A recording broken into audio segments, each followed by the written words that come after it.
And I actually begged my mother. I said, can I please get another class? And she said, no, you should go.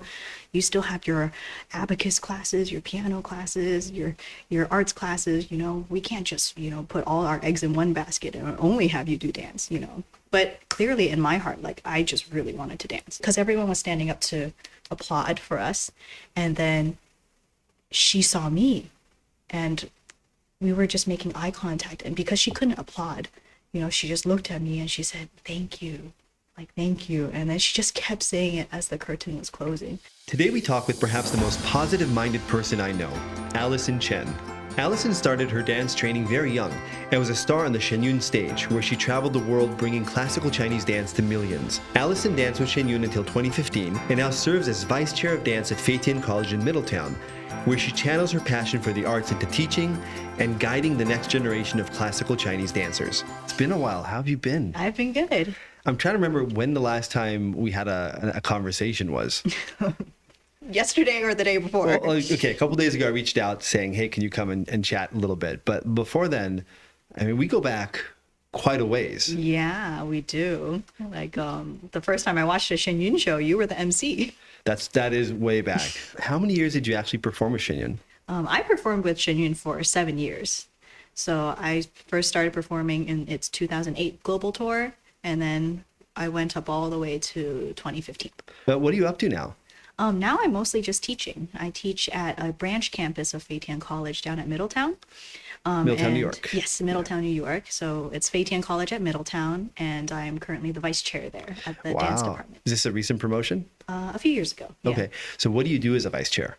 I mostly teach the dance classes, specializing in classical Chinese dance, but I also oversee the day-to-day, advising students, making sure everyone's sane. Did you think when you were a kid growing up, did you think you'd end up being a dance? Not end up, you have a lot more career ahead of you, but that you would be a dance teacher someday? How would you say? I knew I wanted to dance. I think I've been dancing since I was a baby, probably. And Ask your mom if you were kicking around a lot. Oh, I did. And then, I even before Shen Yun started, I knew I wanted to dance. So I said I really wanted to become a dancer. I was already studying a little bit of Chinese dance as a kid, doing a little bit of ballet on the side. And then after I went into the performing realm, I didn't think I would transition to becoming a teacher one day. Like, I just really hoped that I could keep dancing. But that's how things kind of ended up. And were your parents supportive of you going into dance, going to classical Chinese dance? Well, I would say yes and no. Was that one of them was yes, one of them was no? Yeah, one was yes, one was no. I think it was just very unexpected because like, my dad's an engineer, my mom, she was an accountant / stay-at-home mom. And then, so no one in our family really did anything arts related. So I was kind of the first kid to kind of step into that sort of realm. My mom always just sent us to dance classes and other arts classes when we were kids, just because she thought it was good exposure for us. But she really wanted us to learn traditional Chinese dance. And then, so she was searching all around for places that actually offered, classical Chinese dance, but there weren't many dance schools that offered like purely classical Chinese dance. And then when she heard that Fei Tian Academy was starting up in New York to train dancers professionally for classical Chinese dance, and then she said, okay, why don't you funnel all your energy over there? Yeah, so that's kind of what got us really interested. And then that subsequently led to me going into Shen Yun. So why do you think it was so important for your mom that you learn traditional Chinese dance? Well, I think if you really think about it, like, I was in California, and even though I was an ABC, like an American-born Chinese, but I actually never went back to China. And I don't have that deep of a connection with Chinese culture, even though a lot of my friends, maybe their family spoke Chinese and we went to Chinese school together, but there wasn't that deep of a connection with the heritage itself. And so that's why she was actually very adamant on us learning Chinese from a young age and, giving us some stories here and there.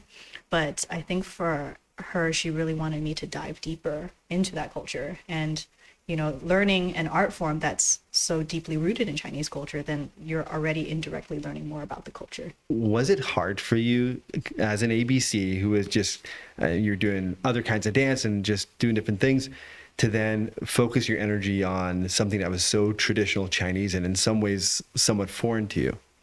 It was difficult because I mean, even now when I look back to it, like I feel like I still struggle with it because I guess innately I'm just not that Chinese.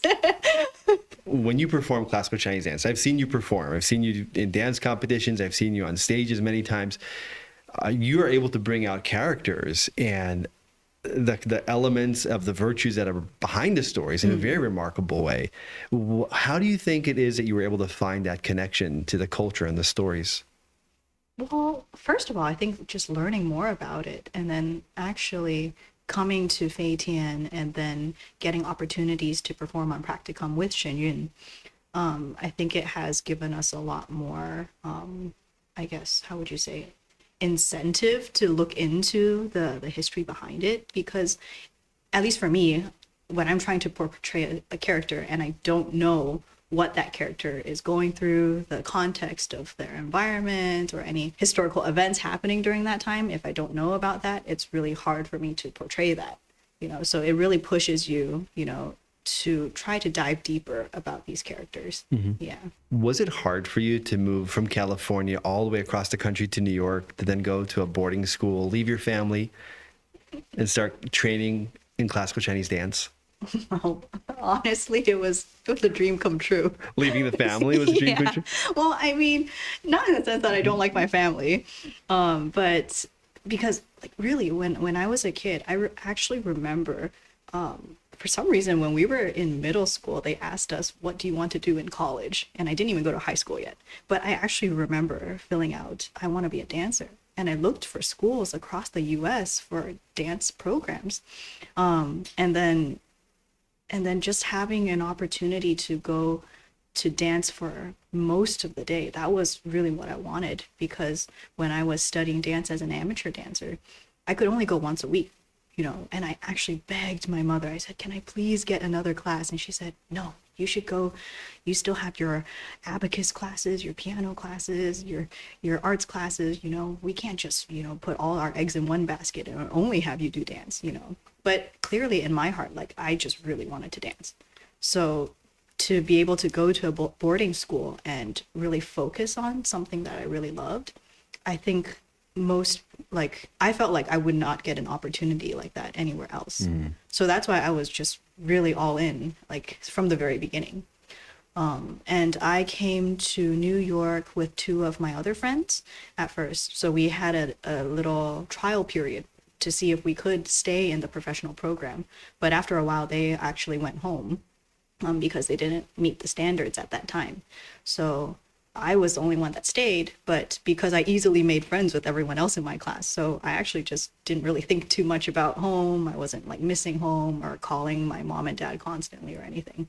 And yeah, I just enjoyed every moment of it. It just felt super magical.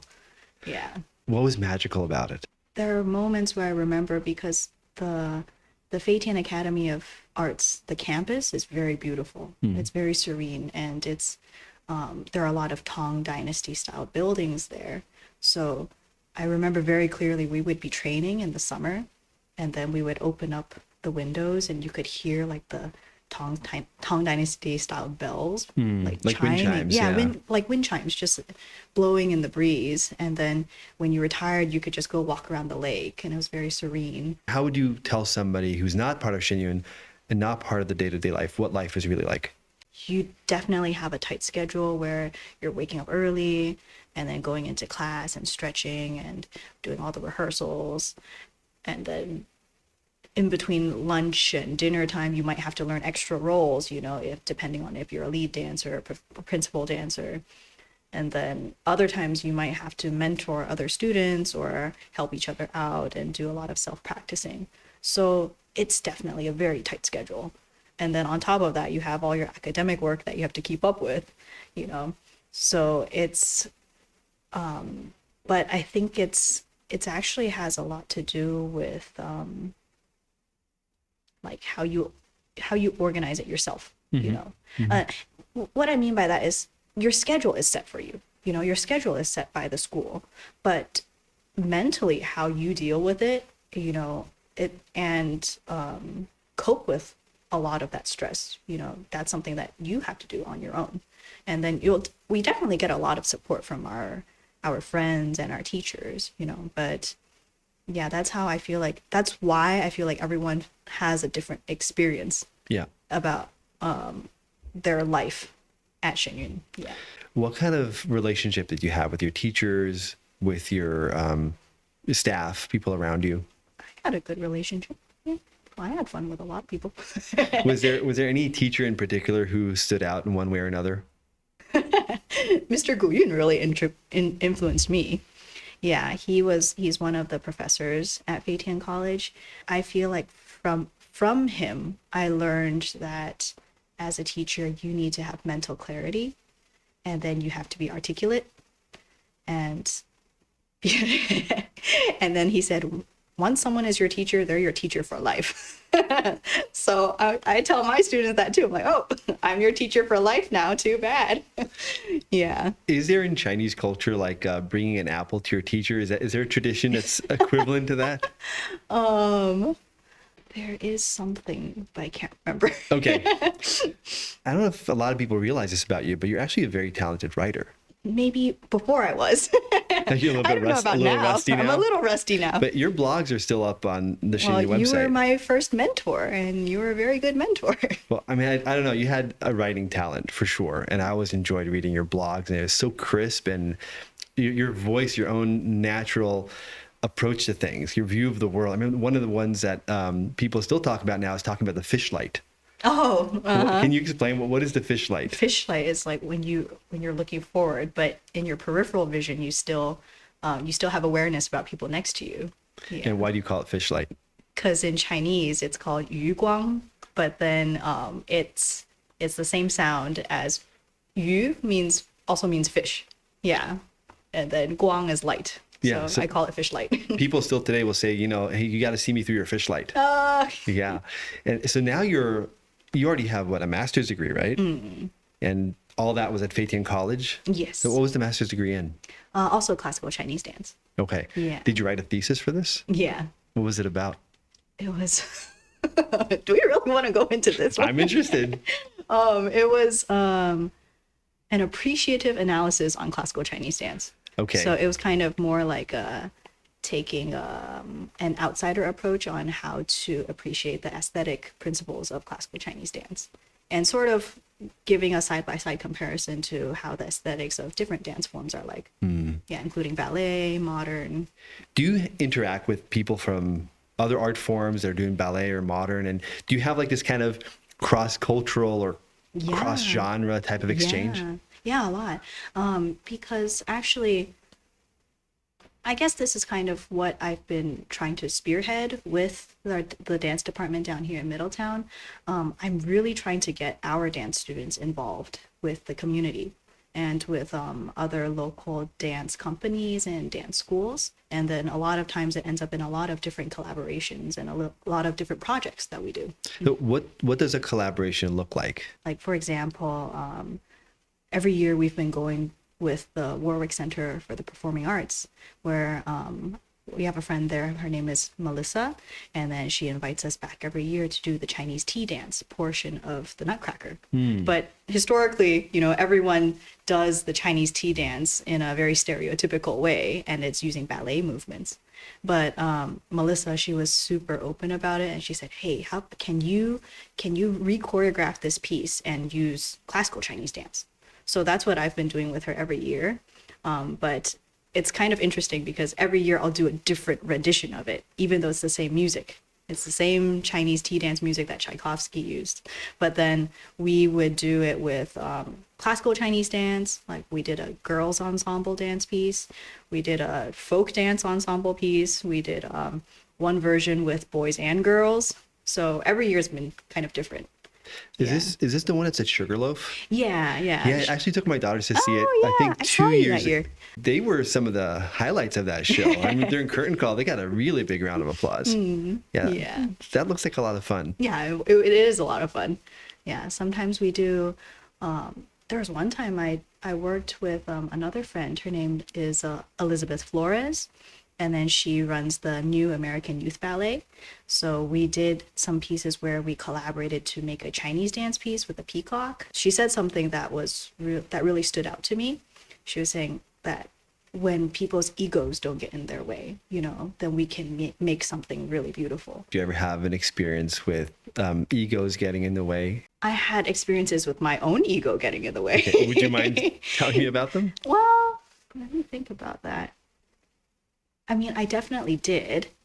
I think it was more of like a long-term thing that I had to deal with Okay. in terms of ego, because I think as dancers, you kind of have to juggle finding the fine balance of, or like there's a fine line where you have to see, you have to make sure that you're not overly confident, but at the same time you're not overly critical of yourself, and I think from the very beginning, like I was always told to be humble, and then whatever the teachers teach you, just try to absorb as much as you can, and then I think that sort of theme has really grown with us, over the years, because as students, you get passed around to different teachers. You're going to take flexibility with one teacher, fundamentals with another teacher, maybe classical Chinese dance bearing or Shen Yun with another teacher, and they're all going to have, and then they're all going to have different styles of teaching, different requirements, and then over time, as the years progress, because we get so many performance opportunities as students, like if you advance well enough, then you get opportunities to tour with Shen Yun, right? So every year, if you're touring every year, you have a lot of performances under your belt. So sometimes, at least for me, after maybe the third or fourth year, I started thinking, oh, I'm not too bad. I'm not too shabby. I kind of know what I'm doing, and then it gets harder to take in feedback from, your peers and even from your teachers, whom you probably respected so much from when you respected a lot when you were younger. But after you see different things, you think, oh, they don't know what they're talking about, So it's kind of that constant battle where internally you really have to like be careful of that ego growing, and then if you're not careful of it, it just blows up like a balloon. Yeah. I see a very humble person when I talk to you, and you're always so positive. And where do you think that comes from? Were you always like that? Yeah, I've always been very, very hyperactive as a kid. And then I just had way too much energy when I was younger. So that's what really got me into dance in the first place. And I think in general, I take up after my father. He's also very happy. He's like a happy-go-lucky guy. So like I think we're the type of people where even if challenges come our way, we're just like, oh, okay, well, let's just go for it. Let's just try, Do you have any shows that stand out more in your mind than others? I remember when I first went on tour, our first tour, after the show finished and we were doing our curtain call. So that's when all the dancers come back on stage and we take our final bows. We thank the audience for them giving time to us, to come to the show. And out of the corner of my eye, I saw on the side, there was a mother holding her baby. And then because everyone was standing up to applaud for us. And then she saw me and we were just making eye contact. And because she couldn't applaud, she just looked at me and she said, thank you, like, thank you. And then she just kept saying it as the curtain was closing. And then I was like, oh my God. Oh. Yeah, because I guess I didn't realize then how much of an impact that we could make for people, because I guess a lot of people don't realize when you're on stage, you don't get to talk to the audience. You don't get to interact with them. You're interaction with them is so short-lived, you know. But even so, you can feel it when it touches someone, you know, deeply. And I think that's also what really grounded me in my decision to, you know, continue dancing, is because after that experience, that's when I saw, oh, I can help people, you know, through my art, or I can touch people and move people in ways that, you know, I would not be able to if I just went on with my normal life. Yeah. What do you think it is about the performance that touches people like that? Just the fact that the performance itself, of course, it has different snapshots of Chinese culture, it has different ethnic dance styles, and it has different story dances. But I think ultimately, just the fact that it communicates kindness to people, I think that's something that, you know, we don't have as much of that nowadays. Or like, because people are so busy with their everyday lives, you know, a lot of times you forget about these things, like how to treat others well, or how to treat people with kindness. Like, I think a lot of it's woven into the show in this sort of artistic way that's implied, and sometimes it's acted, or it's acted out, but it's in a way where people can interpret it for themselves and take home with them, because they'll be thinking back to it, you know. So I think that's really what moves people, instead of just going to a show for entertainment purposes, you know, or just for some sort of stimulation, just to relax on a Sunday evening, you know. So I think that's what kind of sets us a little bit apart. Not saying that there are other shows that don't, not saying that other shows don't do that, you know. There are also other shows that, you know, bring out these different values, or different messages, you know. But I think, at least for Shen Yun, that's something that the choreographers and the directors, they intentionally do with the show. Like, they really want to just remind people, you know, to find the goodness from within, you know. So I think that's something that people can take home with them. Where do you think that comes from? Well, honestly, it comes from Falun Dafa. Yeah, because a lot of the dancers and the musicians at Shen Yun, they practice Falun Dafa, and that's a meditative practice that its practitioners follow the tenets of truthfulness, compassion, and tolerance. So every day, it's not, how would you say, it's not something that's like mandated onto its practitioners. You know, it's really, you have to think internally, how can I improve myself to align with these principles, you know, to become more truthful, to be more benevolent to people around me, and, you know, to forbear some hardships or tribulations that might come your way in your daily life, you know, or even just small frustrations, you know. So I think just keeping those, you know, values at heart, you know, that's what enables a lot of people to better themselves.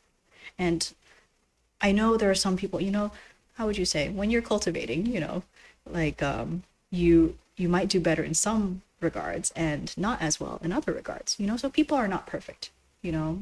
Within our all the Falun Dafa practitioners that I know, you know, not everyone's perfect, you know, but at least I know they're trying, you know, they're trying their best to align themselves with this. And so that's why when you say, okay, when some people might ask, where does this kindness come from, you know, it's an internal sort of journey, you know. Like, it's something that you're trying to seek internally and improve yourself internally. It's not something that you ask of from someone else. I can't tell you, Leeshai, you be more nice, you know. But if you don't want to be more nice, even though I know you're trying, you know, but if you don't want it yourself, you know, then you're not going to change anything. Yeah. So I think just collectively as a whole, in general, that's what most artists at Shen Yun try to do. They try to better themselves, you know, in all different aspects, you know. When things come up, they try to look internally and see how they can improve, instead of pointing fingers at other people. So yeah. Are there things about your time at Shenyun that you really miss?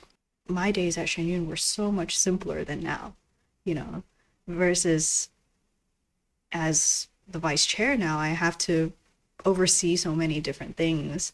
And there's just this like heightened sense of responsibility.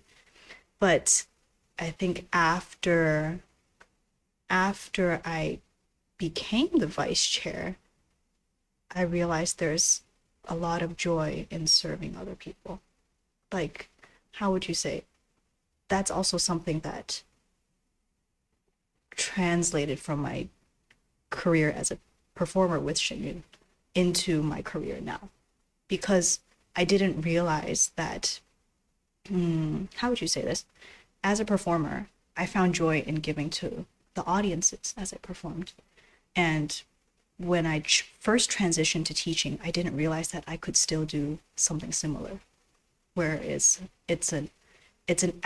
actually an even more selfless act because I'm taking the knowledge and my experiences, and now I realize I'm funneling my joy into future artists. Is there something in particular you took away with you the most from your time in Shen Yun? I would say it's not necessarily like a specific moment.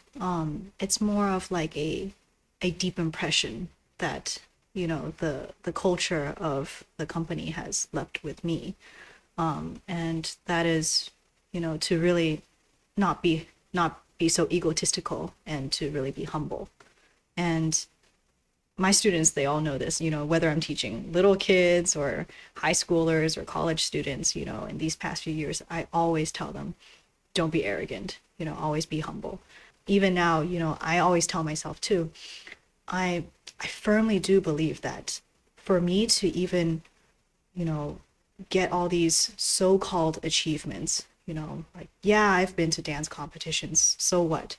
Yeah, I've performed with Shen Yun, so what? Yeah, I got to, you know, dance on these prestigious world stages, you know, but in reality, that's not any of like my own doing.